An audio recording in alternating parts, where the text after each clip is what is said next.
स्वागत है आपका हमारे channel true crime story Hindi में। दर्शकों, हम यहाँ पर रोज क्राइम की सच्ची घटना लेकर आते हैं। आप पहली बार हमारे चैनल पर आए हैं तो कृपया चैनल को सब्सक्राइब जरूर करें। चलिए शुरू करते हैं आज की सच्ची घटना।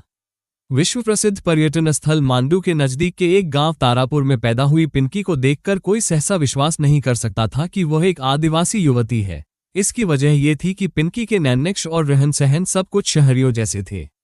इतना ही नहीं, उसकी इच्छाएं और महत्वाकांक्षाएं भी शहरियों जैसी ही थीं, जिन्हें पूरा करने के लिए वो कोई भी जोखिम उठाने से कतराती नहीं थी।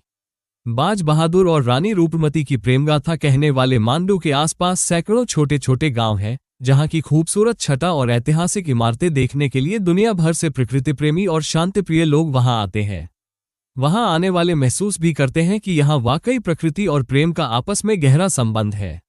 यहाँ की युवतियों की अलहड़ता, परंपरागत और आनुवांशिक खूबसूरती देखकर यह धारणा और प्रबल होती है कि प्रेम वाकई प्रेम है, इसका कोई विकल्प नहीं सिवाय प्रेम के। नन्ही पिंकी जब मांडू आने वाले पर्यटकों को देखती और उनकी बातें सुनती तो उसे लगता कि जैसी जिंदगी उसे चाहिए वैसी उसकी किस्मत में नहीं है, क्योंकि दुनिया में काफी कुछ पैसों से मिलता है जो उसके पास नहीं थे। मामूली खाते पीते परिवार की पिंकी जैसे जैसे बड़ी होती गई, वैसे वैसे यौवन के साथ साथ उसकी इच्छाएं भी परवान चढ़ती गईं। जवान होते होते पिंकी को इतना तो समझ में आने लगा था कि यह सब कुछ यानी बड़ा बंगला, मोटर गाड़ी, गहने और फैशन की सभी चीजें उसकी किस्मत में नहीं है। लिहाजा जो है उसे उसी में संतोष कर लेना चाहिए। लेकिन इसके बाद भी पिंकी अपने शौक नहीं दबा सकी। घूमने फिरने और मौजमस्ती करने के उसके सपने दिल में दफन होकर रह गए थे। घर वालों ने समय पर उसकी शादी धर्मपुरी कस्बे के नजदीक के गांव रामपुर के विजय चौहान से कर दी थी। शादी के बाद वो पति के साथ धार के जुलानिया में जाकर रहने लगी थी।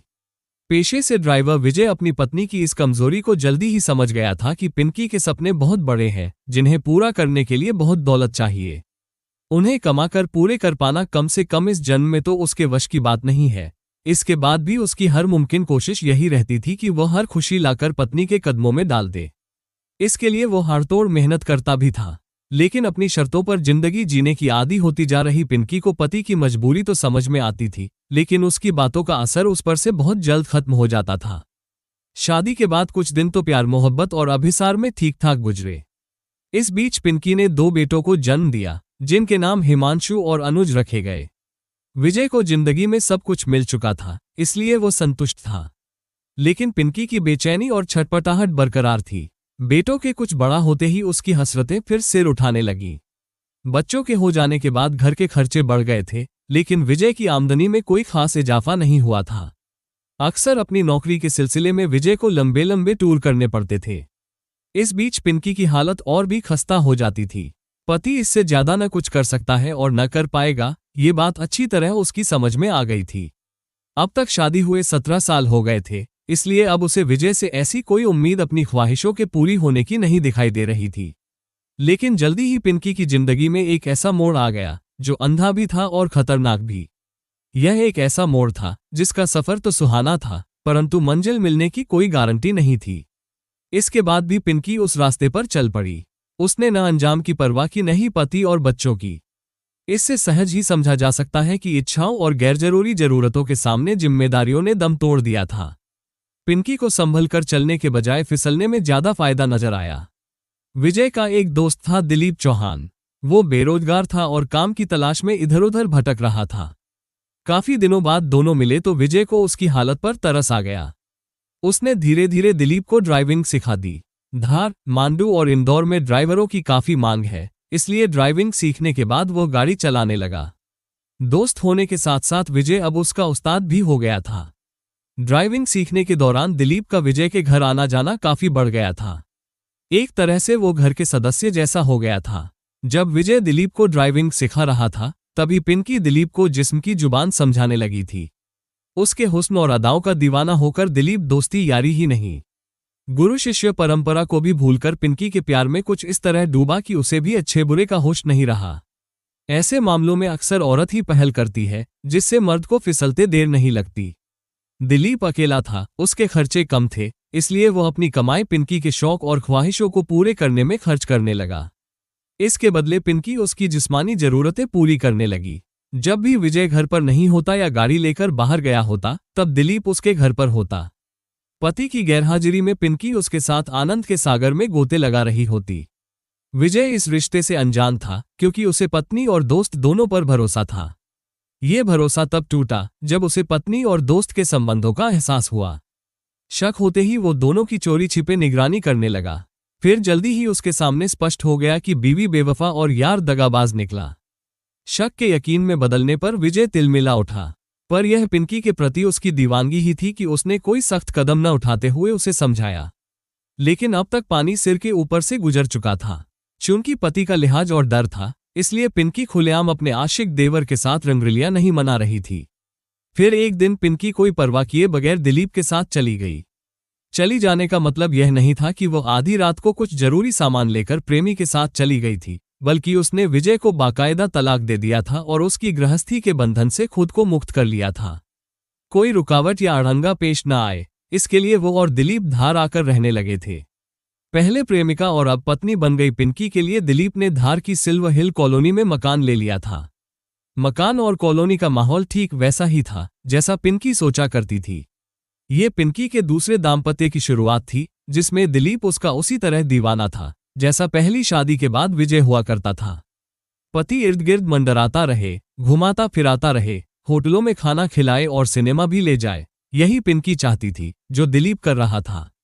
खरीदारी कराने में भी वो विजय जैसी कंजूसी नहीं करता था। यहां भी कुछ दिन तो मजे से गुजरे, लेकिन जल्दी ही दिलीप की जेब जवाब देने लगी।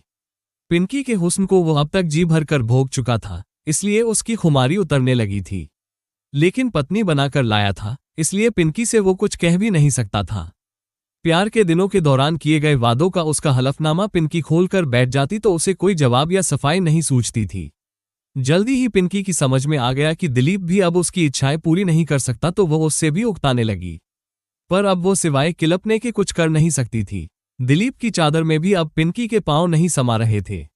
गृहस्थी के खर्चे बढ़ रहे थे, इसलिए पिंकी ने भी पीथमपुर की एक फैक्ट्री में नौकरी कर ली, क्योंकि अपनी स्थिति से न तो वो खुश थी और न ही संतुष्ट। इस उम्र और हालात में तीसरी शादी वह कर नहीं सकती थी, लेकिन विजय को वह भूल नहीं पाई थी, जो अभी भी जुलानिया में रह रहा था। पिंकी को लगा कि क्यों न पहले पति को टटोलकर दोबारा उसे निचोड़ा जाए। यही सोचकर उसने एक दिन विजय को फोन किया तो शुरुआती शिकवे शिकायतों के बाद बात बनती नजर आए। ऐसा अपने देश में अपवाद स्वरूप ही होता है कि तलाक के बाद पति पत्नी में दोबारा प्यार जाग उठे। हाँ, यूरोप जहां शादी विवाह मतलब से किए जाते हैं, यह आम बात है। विजय ने दोबारा उसमें दिलचस्पी दिखाई तो पिंकी की बाँछें खिलने लगी। पहला पति अब भी उसे चाहता है और उसकी याद में उसने दोबारा शादी नहीं की। ये पिंकी जैसी औरत के लिए कम इतराने वाली बात नहीं थी। वो 28 जुलाई की रात थी जब दिलीप रोजाना की तरह अपनी ड्यूटी करके घर लौटा। उसे ये देख हैरानी हुई कि उसके घर में धुआं निकल रहा है, यानी घर जल रहा है। उसने शोर मचाना शुरू किया तो देखते ही देखते सारे पड़ोसी इकट्ठा हो गए और घर का दरवाजा तोड़ दिया, जो अंदर से बंद था। अंदर का नजारा देखकर दिलीप और पड़ोसी सकते में आ गए। पिंकी किचन में मृत पड़ी थी, जबकि विजय बेडरूम में। जाहिर है कुछ गड़बड़ हुई थी। हुआ क्या था, ये जानने के लिए सभी पुलिस के आने का इंतजार करने लगे। मौजूद लोगों का यह अंदाजा गलत नहीं था कि दोनों अब इस दुनिया में नहीं है। हैरानी की एक बात यह थी कि आखिर दोनों मरे कैसे थे। पुलिस आए तो छानबीन और पूछताछ शुरू हुई। दिलीप के ये बताने पर कि मृतक विजय उसकी पत्नी पिंकी का पहला पति और उसका दोस्त है, पहले तो कहानी उलझती नजर आई, लेकिन जल्दी ही सुलझ भी गई।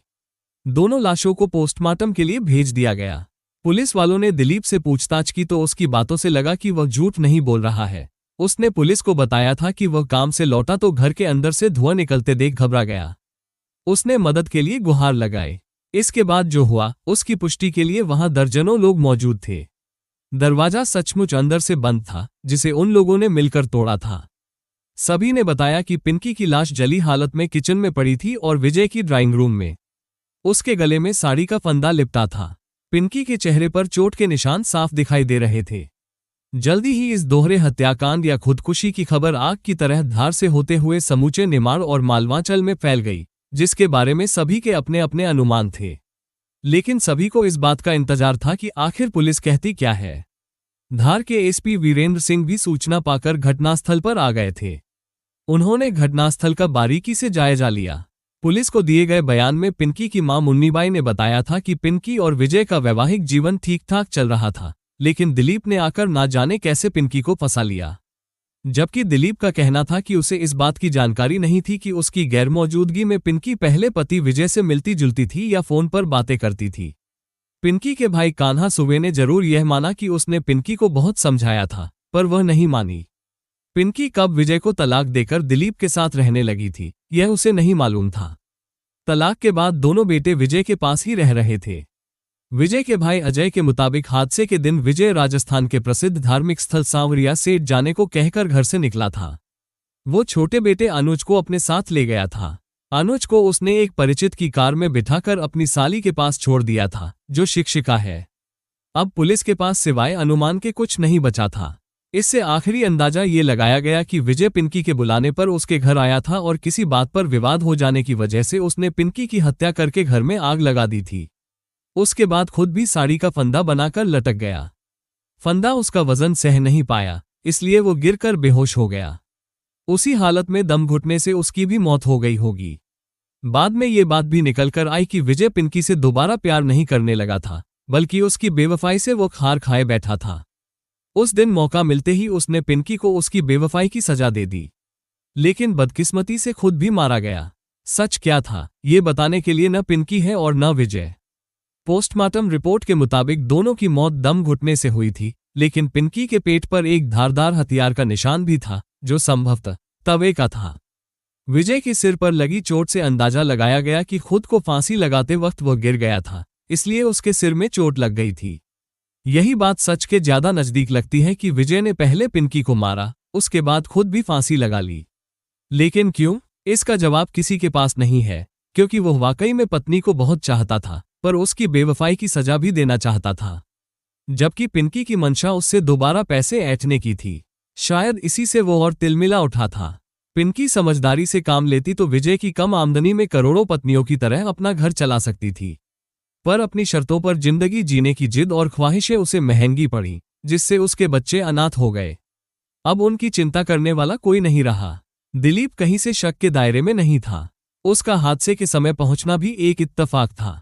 परेशान तो वह भी पिंकी की बढ़ती मांगों से था, जिनसे इस तरह छुटकारा मिलेगा, इसकी उम्मीद उसे बिल्कुल नहीं रही होगी। मिलते हैं दर्शकों एक और सच्ची कहानी लेकर, तब तक अपना ख्याल रखें और जुर्म के खिलाफ लड़ने की इस मुहिम में हमारा साथ देने के लिए कृपया चैनल को सब्सक्राइब और वीडियो को लाइक जरूर करें। जय हिंद।